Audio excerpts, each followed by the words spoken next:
सिया रोज मंदिर आती थी, पर उस दिन पहली बार उसने ध्यान दिया। एक गेरुए वस्त्र में लिपटा हुआ, लंबी जटाओं वाला साधु मंदिर के पीछे पीपल के पेड़ के नीचे ध्यान मग्न बैठा था। उसकी आंखों में कुछ ऐसा आकर्षण था जो उसे बार बार देखने को विवश करता।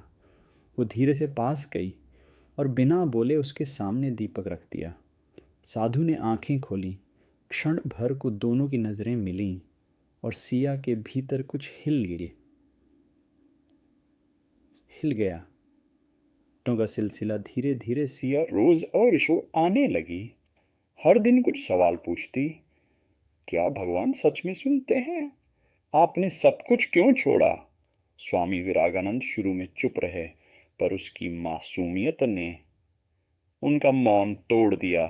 उन्होंने उसे अध्यात्म, प्रेम, आत्मा और विरक्ति की बातें समझानी शुरू की। वो रोज सुनती और पर हर दिन उसका मन और दिल कहीं और खिंचता। उस साधु की ओर। मन की हलचल सिया को समझ नहीं आ रहा था। यह क्या हो रहा है? वह तो साधु हैं, त्यागी हैं, लेकिन उसके दिल की धड़कनें उनकी एक झलक के लिए बेताब क्यों रहती हैं? एक दिन उसने पूछ ही लिया, क्या आप कभी किसी से प्रेम कर सकते हैं? स्वामी मुस्कुराए बोले, प्रेम तो ब्रह्म है, पर जो प्रेम बंधन बन जाए वह मोह है। हाँ, और मैं मोह से परे जाना चाहता हूँ। पर उसकी आंखें कुछ और कह रही थीं, कुछ जो सिया ने महसूस किया। निर्णय का दिन एक दिन बारिश तेज हो गई। सिया मंदिर में भीगती हुई आई और रोते हुए बोली, मैं आपसे प्रेम करती हूँ और मुझे जवाब चाहिए। क्या आपने भी कुछ महसूस किया? विरागानंद चुप रहे बहुत देर तक, फिर बोले, मैंने तुम्हारे प्रेम में ईश्वर का रूप देखा है, पर यदि मैं तुम्हारा साथ चुनूं तो साधु नहीं रह जाऊंगा, और अगर तुम्हें छोड़ दूं तो प्रेम को ठुकरा दूंगा। सिया फूट फूट कर रो पड़ी, फिर चुपचाप मंदिर से निकल गई।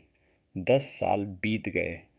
एक दिन सिया, अब एक सामाजिक कार्यकर्ता, मंदिर फिर आई, बच्चों के लिए स्कूल खोलने के काम से। मंदिर में अब कोई और साधु था।